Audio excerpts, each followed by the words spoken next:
जो हम आम दिनचर्या में सबसे आम फ़हम बीमारी जो गाँव से लेकर के शहर तक बहुत लोग सबको पता है लगभग, जो इसके बारे में बारीकी से नहीं जानते कि शुगर हो गया है। और इसकी सबसे पहली बचपन में हम लोगों को ये मिलता है कि ज़्यादा चीनी मत खाओ, शुगर हो जाता है। डायबिटीज़ क्या है और चीनी खाना और इससे जुड़े जो लिंक हैं, जो हमारे समाज में इससे इसकी भ्रांतियाँ हैं, ये अगर बता सकें बीमारी को एक्सप्लेन करते हुए। डायबिटीज़ एक ऐसी कंडीशन है जिसमें ब्लड शुगर लेवल एक लिमिट के मात्रा से ऊपर चला जाए। जैसे हम लोग कहते हैं, अगर फास्टिंग ब्लड शुगर मीन्स भूखे पेट ब्लड शुगर की जांच की जाए और वो 126 से ऊपर हो, या खाने के 2 घंटे बाद शुगर की जांच की जाए वो 140 से ऊपर हो, या 3 महीने का एवरेज चेक किया जाए वो 6.5, जिसे हम HbA1c भी कहते हैं, वो 6.5 से ऊपर हो, इस पर्टिकुलर कंडीशन को हम देन डायबिटीज़ कहते हैं। अब जैसे आपको दूसरा सवाल था, डायबिटीज़ बहुत भ्रांतियों के होते हैं। सबसे कॉमन जो भ्रांति है, जो टाइप है, वो टाइप 2 डायबिटीज़ कहते हैं, जिसमें आनुवांशिक और लाइफस्टाइल ये दोनों का कंट्रीब्यूशन होता है डायबिटीज अच्छा। को बनाने के लिए। एक दूसरी किस्म की डायबिटीज़ होती है जिसे टाइप 1 डायबिटीज़ कहते हैं। वो मेनली आनुवांशिक होती है, जेनेटिकली डिटर्मिन्ड होती है। जबकि टाइप 2 जेनेटिकली डिटर्मिन्ड होती है, बट उसको लाइफस्टाइल मॉडिफाई करता है, तभी वो डायबिटीज़ सामने होती है। और भी अलग किस्म के डायबिटीज़ होते हैं, जैसे जो प्रेगनेंसी में देखी जाए, जिसे जेस्टेशनल डायबिटीज़ कहते हैं। फिर सेकेंडरी डायबिटीज़ होती है, जैसे पैनक्रियाज के कारण हो गए, हार्मोनल डिसऑर्डर्स के कारण हो गए। आजकल टाइप 5 और टाइप 5 डायबिटीज़ को बहुत चर्चा में है। ये मेनली टाइप 5 डायबिटीज़ जो डेवलपिंग नेशंस हैं, जिनमें न्यूट्रिशनल डेफिशिएंसी काफ़ी ज़्यादा हो, उनमें देखा जाता है। इसे माल न्यूट्रिशन रिलेटेड डायबिटीज़ मिलाइटिस पहले कहा जाता था। सो ये डिफरेंट टाइप ऑफ डायबिटीज़ है जो हमारे समाज में क्या ये प्रेवलेंट है। हाइपोग्लाइसेमिक होती है? हाइपोग्लाइसीमिया एक ऐसा कंडीशन है जिसमें शुगर लो हो नहीं, जाता नहीं, है, ये जो आप बता रहे हैं कि न्यूट्रिशन से कमी वाली जो टाइप 5 डायबिटीज़ है। उसमें हाइपरग्लाइसीमिया, ये अच्छा। भी डायबिटीज़ मतलब शुगर ज़्यादा होना, हुँ।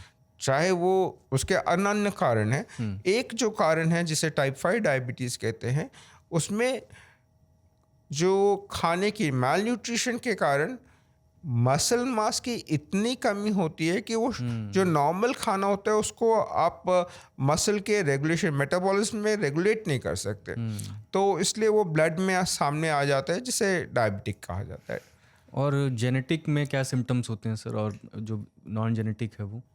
जेनेटिक डायबिटीज़ जो टिपिकली टाइप 1 डायबिटीज़ होती है, वो अचानक से प्रेजेंट करती है। उसके जो सिम्टम्स होते हैं, जो कुछ समय के लिए होते हैं, वो होते हैं खूब प्यास लगना, ज़्यादा पेशाब आना और ज़्यादा भूख लगना। तो 3, ज़्यादा प्यास, ज़्यादा भूख, ज़्यादा पेशाब आना, अगर ये 3 मेन सिम्टम हैं और सब कुछ शॉर्ट स्पैन ऑफ टाइम में हो जाए, मीन्स जब से ये सिम्टम्स नोटिस किया हो और अचानक से वो यूजुअली इमरजेंसी में या आईसीयू में प्रेजेंट करते हैं। एक कंडीशन होती है जिसे डायबिटिक कीटो एसिडोसिस कहते हैं। तो टाइप 1 डायबिटिक जो आनुवांशिक होता है, उनमें मुख्य 3 सिम्टम्स होते हैं और उनका प्रेजेंटेशन बहुत शॉर्ट होता है। ये दूसरी चीज़ है कि ये यंगर जनरेशन में लेस देन 20 ईयर्स में बहुत कॉमनली देखे जाते हैं। So less than 20 years, 3 main symptoms and rapid presentation. ये एक्यूट होता है? Usually start presents like acute symptom. लेकिन अगर ये इसके सिम्टम्स आ गए हैं, तो इसका मतलब ये है कि लेट सिग्नल है ये? सिम्टम्स आ गए, एक्चुअली ये 3 सिम्टम्स है, जिसे प्यास ज़्यादा लगना, भूख ज़्यादा लगना, यूरिनेशन ज़्यादा होना।